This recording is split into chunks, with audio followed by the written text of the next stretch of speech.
guys, what is up? It is Iron and Think, episode 10. It's our 10th episode, the Big 10. And we've got a really special guest here. So we got Dr. Stephen Moe. How's it going? Hello, everybody. I'm glad to be here. Awesome. Yeah, so we just got a ton of different stuff to talk about. So the chiropractor. You're a chiropractor. Me and Jeff have both gotten to you, and you've worked some wonders on us. He's the man of magic, is what I like to say. Or the rumor is at Vault, all the trainers say, you got a problem, go to Mo. You know, it's funny because, like, I've seen B6 there. God, who else have I seen there? Did you ever work on B6, Dr. Mo? Yeah. Big guy? Yeah, I've worked on him. Yep. Huh. Hasn't Spiker gone there Everybody too? has. Yeah, everyone. And then every one of my clients, I have a back issue. Just go to Mo. Just go to Mo. Yeah, so it's good. It's a phrase at the gym. Yeah. So background. Let's lay it on us. Yeah. Yeah, I mean, what makes us a little bit different is the continuing education I've gone through. Initially, I went through chiropractic school to get my original degree, but then I went through 4 years of applied kinesiology, which is a specialty working with not only motion in the body and posture distortions, but it also works with brain-body connection. Right. And then also there was more to the problem, so I went through the whole functional neurology program, which has to do with brain-body connection. And so many distortion patterns and things that aren't happening right with people are due to imbalances in how areas of the brain are firing. So, and then we do functional medicine too, which is the whole gut-brain connection. Totally. The relationship between nutrition and things that are happening inside your body that are affecting your whole system. And so you got to kind of look at the whole picture. And when you come to our office, it's not a 2-minute visit. It's, figuring out what's going on and then working with different avenues to get to that, Oh, and I know this going to your office. It was like, all right, here, we're going to do this. And he's like, come on in this room. And you have all these devices. I was there for an hour. My favorite part is actually the table you guys have, which is like the heat pad, but it like vibrates. I love that. Yeah. Just at the end of the session. Yeah, that has frequencies in it that actually activate your muscles. So it's awesome. There for a reason. I mean, I want to talk more about, I guess, maybe kick things off, the mind-muscle connection, because as even, a rec league hockey player, I really noticed that when you told me about that. And we'll get into screen protectors that you guys have and all of this awesome stuff later in the episode. But, I mean, especially on tight turns, like, I couldn't believe the difference when you actually just adjusted something. And it's like, oh, my God, looking at a screen, I'm totally off balance. Yeah. That's because there's 30% of what your eyes do is actually sight. 70% is brain function, posture, and so forth. Your limbic system has to do with your emotional system and so forth. And a lot of that comes from your eyes. And so if there's things that are causing problems, which we've been doing research on with the effects of digital light on the brain. Totally. And how so what would come from your phone? Your phone, your iPad, fluorescent lighting. Or and this, so forth. like in the office, this stuff's horrible. Yeah. And what it does to you, actually, it deactivates areas of your brain that cause your muscles to work right. So now, like I had some pro football players in the other day, and they've been having shoulder problems and knee problems and so forth. But these guys they got muscles on top of muscles, and it looks like We've seen a couple of them at the gym on the turf, the Vikings guys. Yeah, I don't know if you work on them. And it looks them. like there shouldn't be a problem. You go test them, and they're weak. That's because the connection from specific areas of the brain aren't working right, and so now they're very prone to injuries. I don't know if you've heard this year of all the ACL injuries in football. Yeah, ACL, MCL, a ton. And shoulder injuries, and people are pulling their hamstrings and turning their ankles. That's because their ability to absorb force has diminished because that connection has been cut. Mm-hmm. And even though they look strong, from my standpoint, from a neurologic standpoint, they're not strong. And their injuries are just escalating. So how many people, I was actually kind of wondering this the other day, how many athletes, I mean, probably you would know this in the NFL, but more like just in general, like the NHL or even baseball or the NBA, how many athletes are catching on to this, or how many of them just don't know about it and like could essentially, increase their performance a lot and get better contracts and just overall, like, it could change franchises. Of their career. It's like we were, I think, talking about this. It's like wasn't like Mauer as a catcher. It's like he could still have been a catcher, but his training regimen and what he was doing is why he couldn't like be on the knees anymore. And he always complained of weakness. Right. And he'd go to physical therapy. Not that there's anything wrong with that, but he's still complaining of weakness, and he couldn't sit in these positions anymore. Totally, yeah. And he's like a lot of these other pro athletes. As soon as they get off the field, they're texting on their phones. That's not the only thing that causes it. Post-concussions, too. Justin Murnau had problems. This guy, he had a I concussion. just had a concussion recently. in a Yeah. hockey game. And that causes imbalances in how the brain's firing, too. So you have to do things to fix that. In our office, we cover everybody's eyes and computers. We do things with balance and stability. I've developed music tones for the brain, too. So That's the We you geek did the- out on yeah. this because I'm a Yes. drummer. So I know you guys. the second you do he need to showed me geek out that, of this. I was all in because I knew about it. But everyone thinks it's weird. I'm like, no, it's tempo. I don't think rhythm. it's weird at all because okay, so Michael Phelps does this at the Olympics. who won? Michael Phelps. Yeah, exactly. And there's a reason. Like Well, he's a you- good swimmer. No. Well, he is a good straight- swimmer. yeah, That he's yeah. a freak. But no, just I mean, I remember you telling me this because he was wearing the headphones and does it it's before like, he swims, yep, yeah. does it before, and it's like maybe I thought he was listening to pump up music, and you're like, no, he's listening to this. No. Actually, frequencies, the brain is activated by different things. Sight can activate it, smell. But from a frequency standpoint, there's very specific ones that I researched for quite a while and found through tuning forks that we tested how they really activate specific neurons to make your balance, stability better, increase extensor muscle strength, and by your ability to absorb force, everything else you do in athletics is going to be better.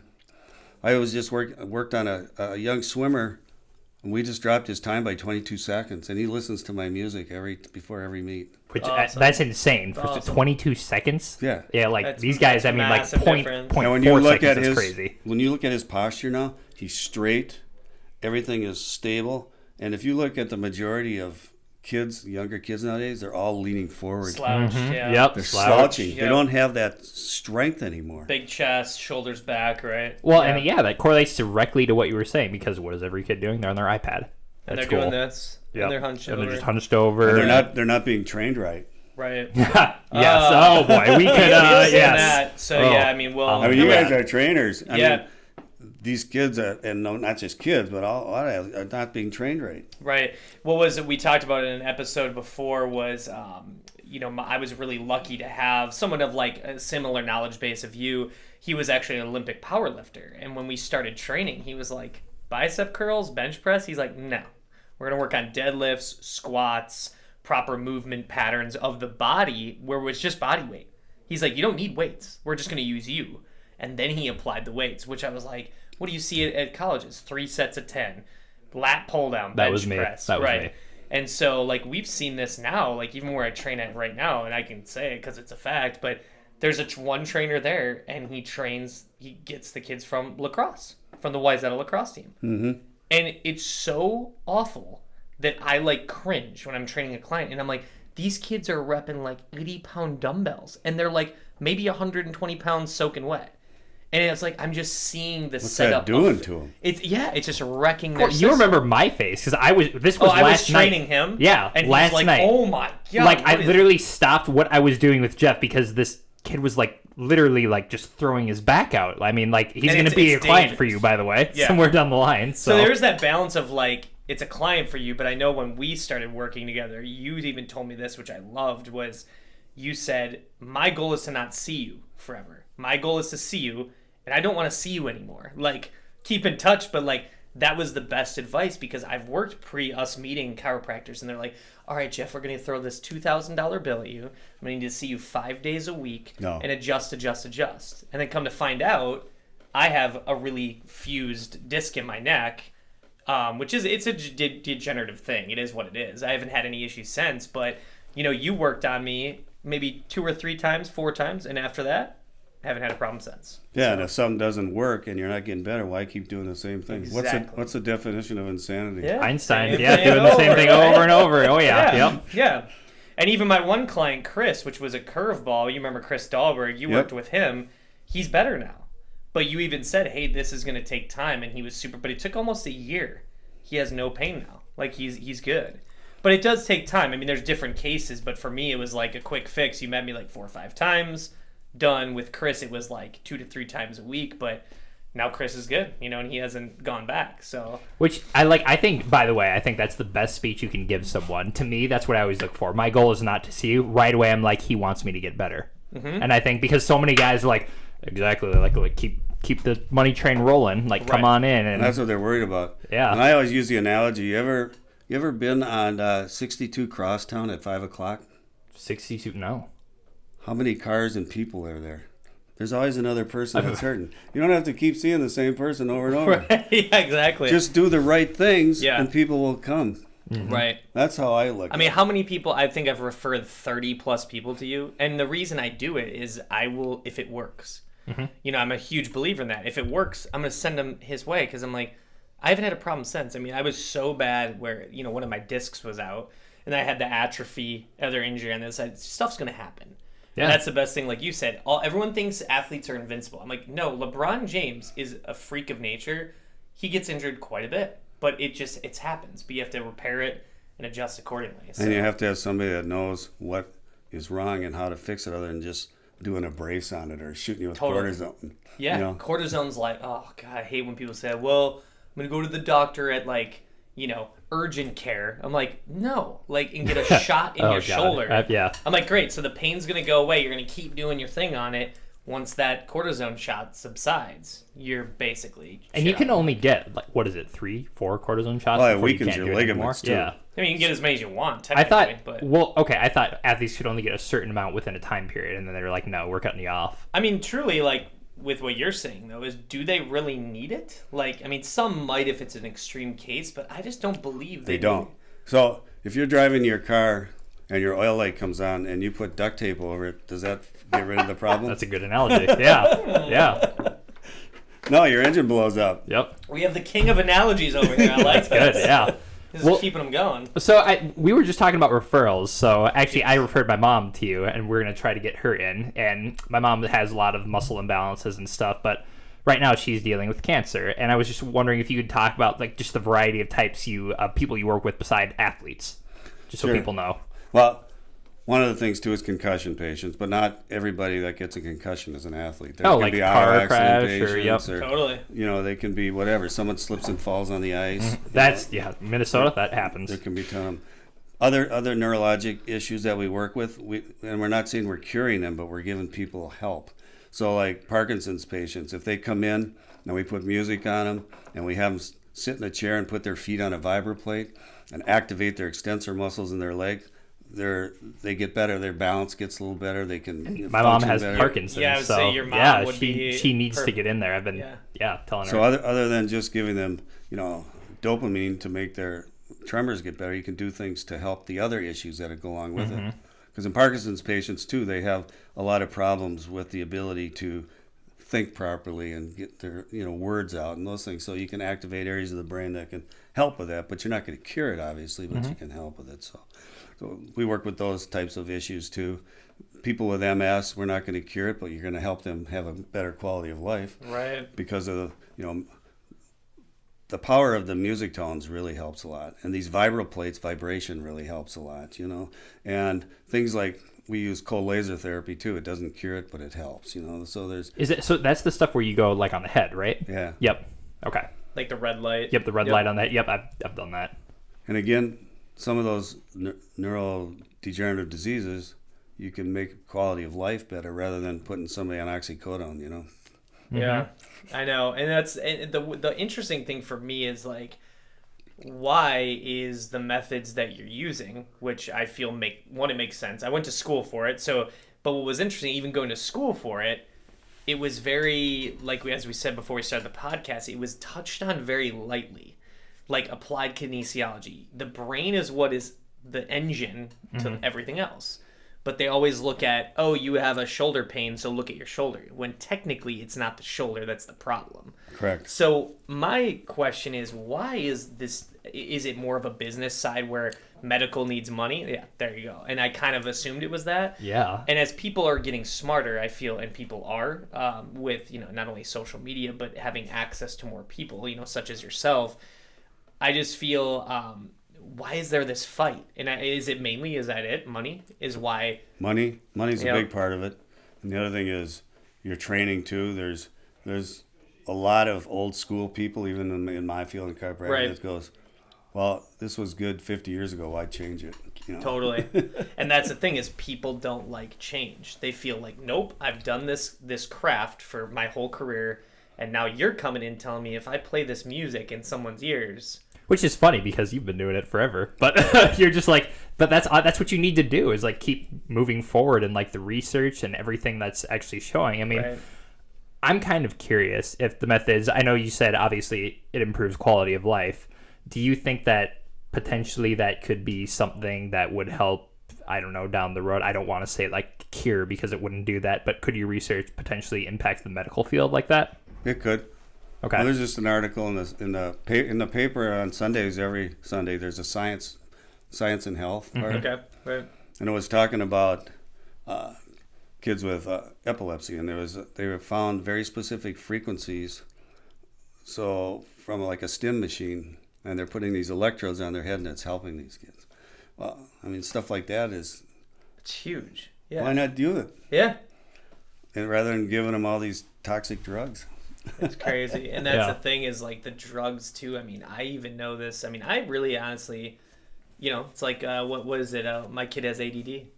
Bloop. Throw him on meds. Like technically all kids kind of have attention deficit, to a degree. Give them a candy bar. And Well, it's like, and watch I them agree go. with you 100%. It's like, well, look at what they're doing. The stimulus on your body is stressors. Sitting in school under fluorescent lights under days. Yeah. And then you're sitting there, and then the knowledge they're giving you, maybe not all the stuff you really care about, and now you got this in your hand, and then kids are doing this in class. They're He's holding his cell phone. And, For those of you not watching and the they're video. taking YouTube. Fiat away. Yeah, the craziest part, like physical activity gone. Like, wait a minute, kids are getting fatter, more deconditioned. They are. And you're pulling away the one thing potentially that could actually, help benefit. It just makes no sense. Muscles are what activate your brain. It's huge. To work. If you take Fiat away where they can get out and move. Right. Do you know why are they doing that? Do you know the reason why they're taking it out? It comes down to money. It always comes down to money, right? I mean, Yeah. that's just money, politics. We were talking about this earlier today, We this were. morning. Yeah. It's super frustrating to me too, and especially going through college and you learn the anatomy. Okay, well, how are these things firing? Is I feel a whole part of kinesiology they're not even touching on. Right. And now, granted, I graduated in 2006 from a university, so I don't know if the curriculum's changed to more what your teachings are, Dr. Mo, but I don't know. I'm hoping that it kind of goes that way, but Yeah, not me sure. too. And like a lot of these chronic pain syndromes that people are in, it's because when you're in pain for a while, pretty soon your pain firing fibers become plastic. They just overfire all the time. Mm-hmm. And so if you give a drug to cover it up, the problem that's creating it is still there in the brain, but you give the drug and it blocks those things. But as soon as you take the drug out, the pain comes right back. Right. So what you got to do is target areas of the brain to help reduce those plastic pain pathways from overfiring all the time. Sure. And you can do that. Working your muscles actually overrides pain fibers. Yeah. And so just doing motion and activity would make most people better. Right. Unbelievable. Yeah, which is, I mean, don't take the physical education Right. out of schools. Unbelievable. I just say, it blows my mind too that people think that, I mean, you have this in your family of certain issues of like thinking using medication is going to be that Yeah, potential fix. in certain branches of my family, it's just, I mean, a lot of people do. And it's not, I mean, it's so common everywhere. Right. Just, they're not treating the root cause, which is what, I agree with How that. many people, I see it all the time on anti-anxiety, drugs like that. Oh, And- you do? Oh, tons. Depression drugs. And then there's getting to be so many problems with people's blood sugar and all that. And it's like, get up and move. Yeah. Oh my God. Like, yes. So stop sitting down, right? Well, and so many people don't. They want like a quick fix pill, and it's like doesn't exist. Right. Like, get up and move, eat right. I mean, it's similar to both of our careers, where like me being a trainer, that frustration that I see and Collin, he's the rare breed, but it's really funny when you get people and they're like, oh, I want to lose weight. And I'm like, okay, well, before working out, what is your lifestyle? What are you doing? And they're like, oh, yeah, I just kind of like whatever. I eat whatever, whenever. I'm like, no, that's already your first problem. don't Like, you track have your to- food. Yeah, don't track anything. They're not paying attention. So, like, kind of what you're saying with movement patterns, like with certain foods, right? If you ate this, track it. How does your body react within a day, 2 days, a week? if you blow up like a bloated fish, well, you probably can't have that food. So it's just monitoring and paying attention. And people, I just don't think, take that initiative. I took a lady off of, she'd come in and talk about after she eats, and she can't lose weight, and she just feels bloated and everything. So Right. I tested her, and she had a corn allergy. I took her off corn, and she lost 30 pounds. Unbelievable. Yeah. What do they do to cattle to fatten them up? Yeah, feed them with corn. Yeah, exactly. Yeah. Same thing. No, it's Same like thing. grass-fed, like British. Come on, Yeah, guys. Like yeah, I'm a big grass-fed. proponent of organic, like all that stuff. It matters just for that reason. Yeah. So what did you do, if you don't let me Let's ask you? marble you. Right? No, let's not. Yeah. Let's get a flank steak going. Yeah, flank it. What did you do to test that, by the way? Like, what are the tests that you do to... So you can do the IgG and IgA where you take actually and do blood work. Yeah. But the thing of it is, a lot of these are sensitivities and they're not full allergies, so you're not going down the right avenue to find them. Right. So if someone's having a heart problem, what do they give them sometimes? Nitroglycerin tablets. Totally, right? yeah. And where do they put it? Under their tongue. Oh, yeah. And so they put it under their tongue, and within a matter of a couple minutes, their heart pain goes away. So a lot of things are absorbed through the tongue. Okay. So we'll take a food antigen and we'll put it under the tongue. And if you taste something, that's sending a message to your brain, right? Yeah. Right. And if that message that goes to your brain, if it's something that your body's irritated to, it's no different than staring at computers at light. It deactivates your muscles, and so they weaken their extensor muscles. So we actually can do arm testing with extensor muscles to test for foods too. No kidding. Wait. Can we go into more detail about how that works? That's pretty cool. Like, I'm nerding out right now. Yeah, my mind just kind of exploded a little bit. So, with the eyes. So if I sat and had you stare at an iPad, Yep. and then your balance gets bad, and your muscles weaken, that's because a toxic message has been sent to the brain from aberrant light. Okay. So if you're allergic to something and are sensitive to something, and you put it in your mouth, your brain knows that right away. It's like if there's something you don't like and it tastes sour or whatever, and it's terrible, you spit it out. Yep. Yeah. You know, it's like, I don't like that. Yes. So you put this in, your brain doesn't like it, and it's sending a message to your brain, but that goes to certain neurons in your brain that actually weaken your extensor muscles. So we can do arm testing and find out what you're allergic to or sensitive to. And you got to be good at it. Like I've been All right, doing I'm this. going in tomorrow. Let's go, Mo. I've been doing this for a long time, and so I'm good at what I do. Yeah, I can vouch for that. People that may give you the wrong information, that haven't been doing it for a long time. So it depends. No matter what you do, if it's something you've been doing for a long time, you're better at it than somebody who's just starting out or whatever. Sure. Do you believe in That's the? with anything. Yeah, I agree with that. I mean, That's actually, just the do you way it believe in is. the Yeah, 10,000 for sure. hour rule? What is it? what's Is that? it 10,000 hours to become a master at something? I don't know. 100,000? I can't remember what that rule is. Do you remember, Dr. Mo? No. Okay. I heard of it. Sounds like crap to It me. sounds like one of my favorite statistics. Yeah, right. I think it's like if you did something for 4 years for like 8 hours a day, you're supposed to become a master. I think this is the 10,000 hour rule. Oh, okay, sure. I guess, yeah. I mean, the So, more you do it, the more you yeah, practice but your I craft. don't know. That just I gotta try that with you because it's funny because for me, I log food and I actually pay attention to what happens with my system. Mm-hmm. And I've noticed and it's not a bad thing, but I don't do any dairy pretty much at all. I've noticed problems with that and I just don't mess with it. The bloatedness completely goes away, and one of the things is too is I'm pulling a lot of carbohydrates out, having them earlier in the day, pulling them out and bumping up my good fats. Right. Not full keto, but going in that direction. Sure. And holy shit, my body feels so much better. Right. And so I'd be interested to try that with you just to know more specifically like what I might be. Sure. The thing is, if too, you say pizza, we're not going to be friends anymore. Because if it's like I ate pizza, he's like, sorry man, can't do this. thing of it is too, the grains nowadays, a lot of them aren't the real thing. They're GMOs. Right. And so they talk about ancient grains, the things that were made way back when. Right. And those supposedly didn't cause problems. And we test people on the like quinoa and some of those different things. Mm-hmm. Those actually are still good for you. Okay. And they're not genetically altered. Right. So our body actually still recognizes them Yeah. as food. I mean, it's weird. Yeah. It's weird stuff like Wait, so like grains. couscous, quinoa, like that stuff? Okay. Yeah. Yeah. Ancient grains. And like even like oats, what I do is I don't buy the Quaker, in the jar type oats. I actually go to the trough at like Kowalski or wherever, Yeah. and it says it's organic and it's normal. what's funny is they had a thing on like a documentary, food documentary, and they talked about the generic like whole grain oats that they produce so much, and they have a plane that goes through and drops Roundup. Yeah, on the like oats. crop dusters. Yeah, like crop dusters of Roundup. That's and then you're disgusting. ingesting that in your oats. Which creates MS and ALS. Totally. And everything. Yeah. Because what they're doing is from a business standpoint, which makes sense, is they're thinking volume. They need to push out more grain. Well, then if you get the stuff that's not touched by that, like the regular Quaker oats that has Roundup in it, I'm like, no. Stay away from that. Stay away from it. Right? So, interesting. Yeah, that's well, it's just, being preventative.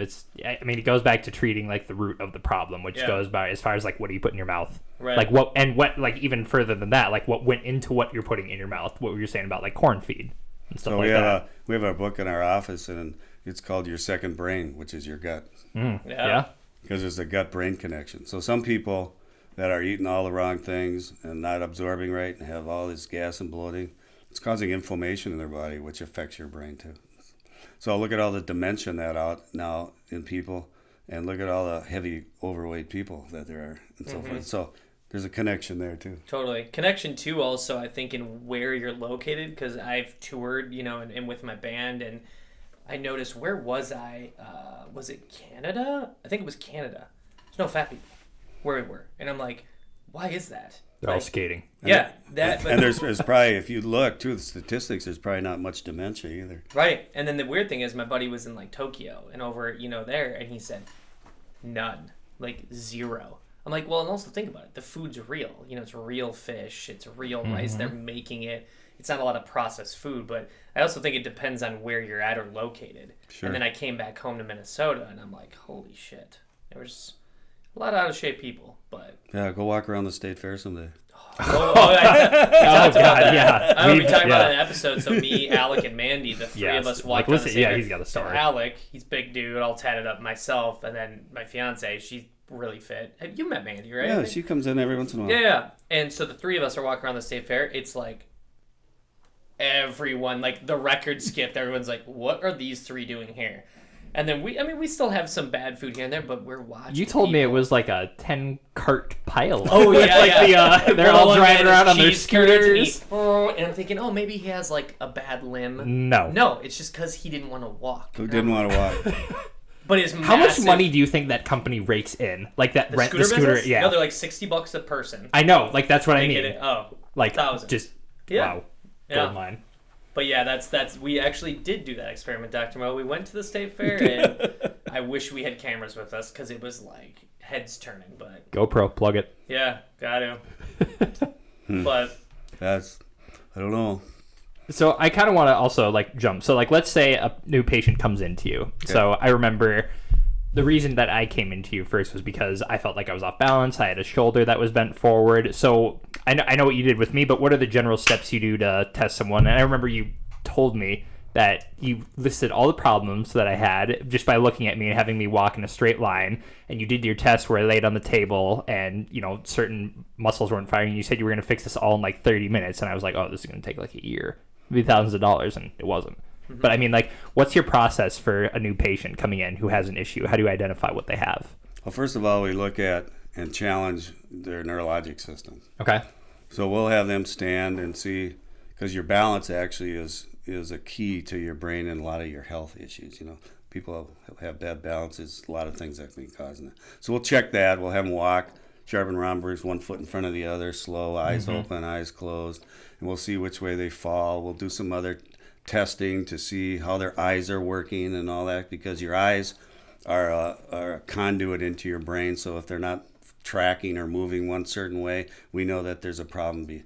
And if it's really bad, then we have to look at, well, maybe we need to do some further studies because it could be an issue, a tumor or something in your brain. So and then we'll check their pupils, because your pupils are gateway to your autonomic nervous system, your sympathetic and parasympathetics, and a lot of people are sympathetic dominant, so they have sweaty palms, sweaty hands, their blood pressure's up, all that. Then we'll lay them down and we'll check their muscle systems. And your extensor muscles are your system that's related to your eyes too, and it's related to your balance.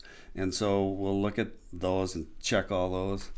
And then we'll check the flexors, because all this has to do with your ability to absorb force and your stability in your muscles and your shoulders, knees, and so forth. The majority of people, when they come in and they're having pain, they're weak. Yeah. Just like I was telling you about athletes, even though they have a lot of muscle, they're still weak. And you were talking about like Deion Jones, you said, like Atlanta Falcons. Yeah, I mean, his whole left side was weak, but yet he works out every day, so there's a reason for that. And so then what we do is, because I've been doing this for a long time, I know certain patterns and certain things that need to be done to fix it. And rather than looking at the knee as a separate problem and the foot and the hand and the ankle and maybe your neck, it's actually, if you fix like a couple of things, everything else gets better. Mm-hmm. Yeah. There's a book out there called Power versus Force, and that's all about doing the few of the right things makes everything else better. And so, yeah. And so if I can take somebody's eyes and put them in a certain position and their whole side strengthens up, well, that means it's coming from the brain. Mm-hmm. So rather than saying, well, we're going to give you a cortisone shot in your knee and we're going to put a brace on your ankle and we're going to do just specific shoulder exercise for your shoulder, you do a couple things and then everything else gets better. And then once we get that done and get them stabilized, then we can, send them to a gentleman that trains people. Yeah. And now they can start working better. So it's a win-win situation. You get in balance, everything firing right, and now you go to somebody that can actually take your body and work it. Now it'll work better. Right. Yeah, it's almost like I was telling Collin, or I tell people this, is that it's making, if you do a sport or an activity, it makes it almost more effortless. It does. And it should, because you shouldn't be putting that much strain on it, and it makes your job, you can just perform all around better. I remember when I saw you, when you were talking about eyes, you actually looked, one of the things you said was, your whole right side isn't even firing. And I was like, oh, well. That's what he said to me, and it wasn't. Yeah. And what was happening, too, is I had all that atrophy on my right side. Mm-hmm. So my arm was shrinking, and then you said my pupil wasn't dilating on that right side. So you did a bunch of stuff and then fixed it. And then what we did, though, which was weird, I was having back pain. So he talked about that, and my low back was trashed. Like, I couldn't even, do a squat without pain or a deadlift. And actually, I want to just continue your story, but segue into it. Yeah. You almost got surgery on your neck, right? Yes, and you saved me from that, so thank you for that. Yeah. But that's just going shows into not bashing them, but they're very black and white going into TRIA. When they did the X-rays or the scans, they basically said, well, no, this is real. Your vertebrae is pretty tight. It's fused almost. But then I had this constant pressure or pain, like someone was pushing into my trap. And then this whole arm would go numb, tingling, fall asleep. So we worked together, but that was my one injury, and the other one was the low back problem. Mm-hmm. And so what was interesting is when we worked together, I told you that Tria's going to cut me open. They're like, you're going to have... Literally, I was freaking out. I mean, this is life-changing shit. They were going to go in, cut me open, do surgery, fuse my neck together, and then recovery, and then I'm done. I'm changed forever at that point, right? To me, it's to fix, that would make sense if you, what Mike did. One of the trainers, he went to do a deadlift, picked up a bar, you ripped the bicep tendon off the bone. Now that needs surgery because the muscle's physically off torn the bone. away. It's torn away. So that makes sense, but with this situation, and you helped me out, it took some time, but yeah, it was one of the scariest moments. I'm like, there's gotta be something else, because I'm one of those people, more like your theory is just getting me on a table and crack and hoping it goes away. It doesn't work, It's like if the target's on your left side, now you're shooting at the target on your right side. You never hit the it. analogy king. I love this. This is good. It's so true though, and that was the problem. Is I was going to a guy in YZ, and he did the same cycle 3 times a week. He'd go, didn't even look at me. He's like, how are things? I'm like, well, I kind of got the same pain. And he'd do, okay, lay on the table, snap. Come to find out, went into TRIA. They're like, if you continue doing that, you could be paralyzed because you have that vertebrae so close and fused. If he pops you the wrong way, you're done. And it was the scariest thing. And then I worked with him, and it took a few sessions, and now the pain's gone how do away. these people get medical license? That's crazy. Ask this. Yeah, I want to get him. your take on it, because literally they could paralyze you, and you're paying but for you that. have to sign a waiver. Yeah, right? that's just... Isn't that right, Dr. Mo? I mean, Yeah, you got to know it's like in anything. if you're gonna be a pilot, you gotta know how to fly a plane. You know. And I tell people, right, and I tell people that all the time. Is like, there's a shitload of bad trainers. There's a lot of bad surgeons. There's bad dentists. There's bad this.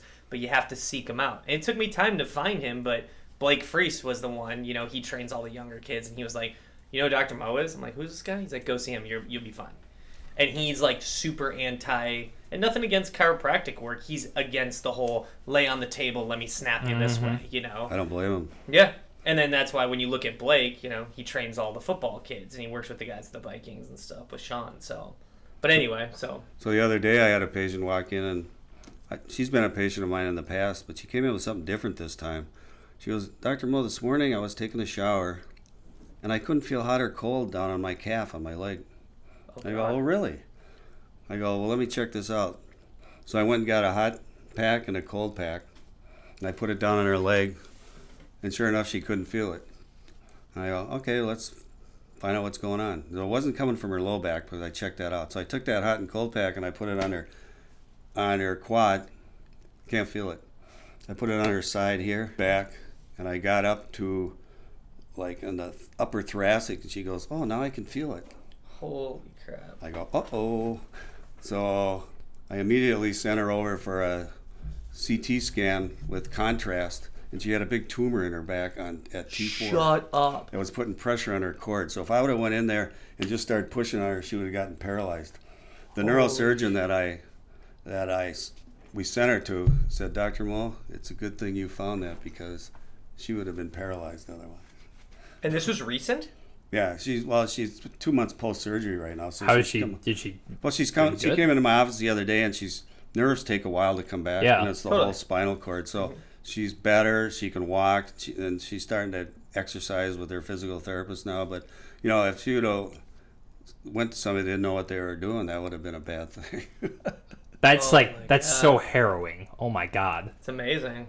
So now, was it a cancerous tumor or just a tumor that was there? It was a benign tumor that was putting pressure on the cord, though. It was on the inside of the cord, and those, your tracks all the way down have to do with sharpness, dullness, bowel function, everything else. And so, if that would have gone much longer, she probably would have been paralyzed. Or if somebody would come in and put a lot of pressure in there, they would. Right.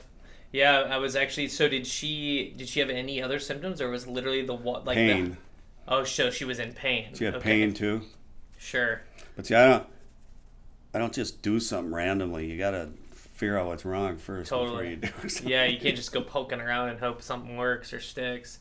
Yeah, actually, it's funny talking about benign tumors. A buddy of mine, crazy story, couldn't see. All of a sudden, he woke up one day and he's like, I can't see. And his vision was going.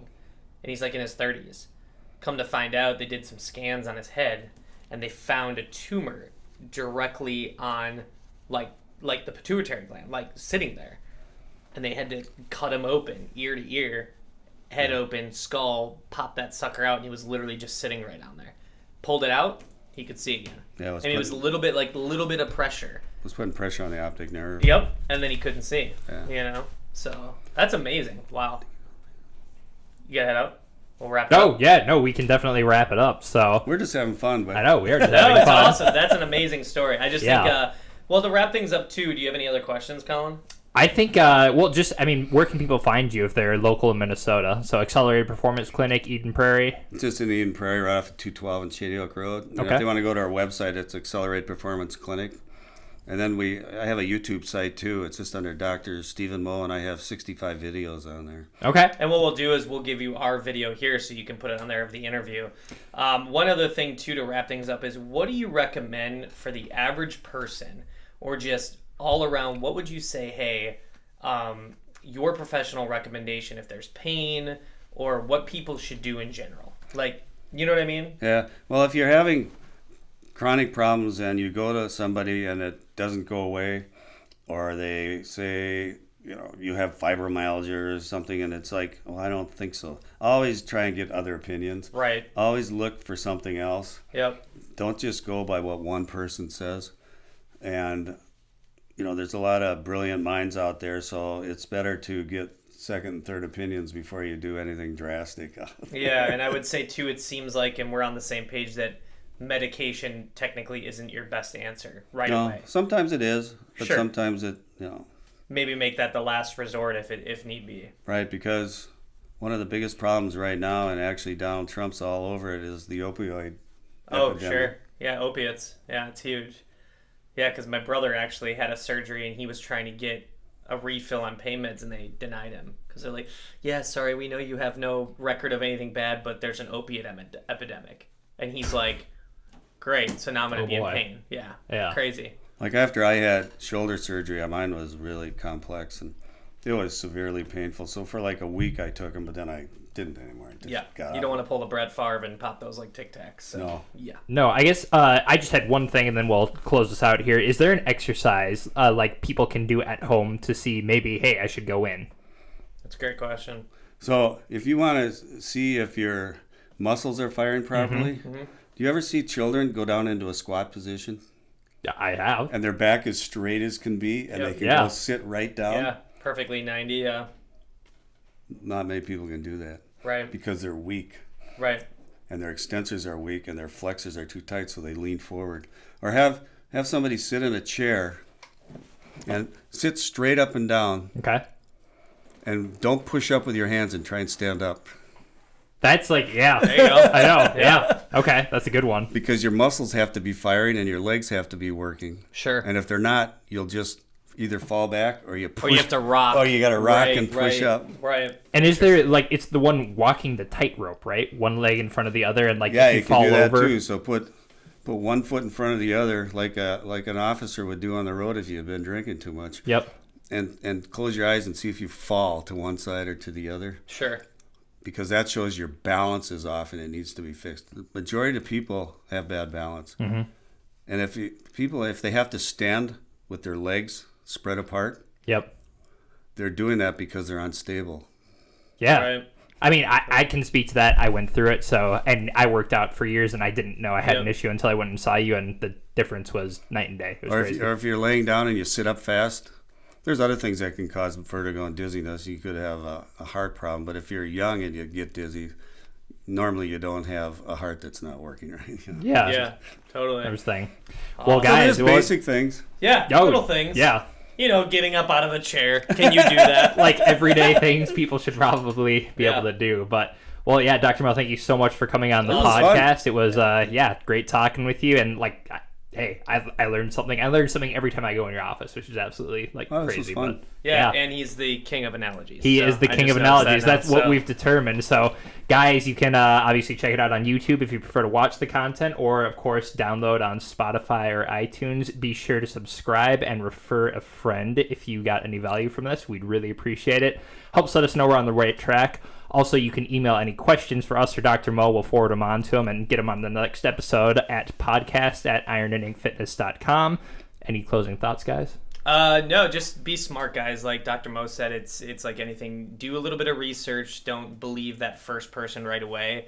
And, you know, the more opinions you can get, you know, you'll probably get fixed quicker. So, anything, closing thoughts? Anything, Dr. Mo? I covered everything well. This was fun. We got a lot covered. Yeah, you did great, man. Absolutely. Thank you so much for being here. We appreciate you. Really appreciate it. So, guys, thanks for fixing my back. Yeah. Appreciate that. Oh, my gosh. Yeah, we'll see you next episode, guys. Thanks for tuning in. Thank you. Later.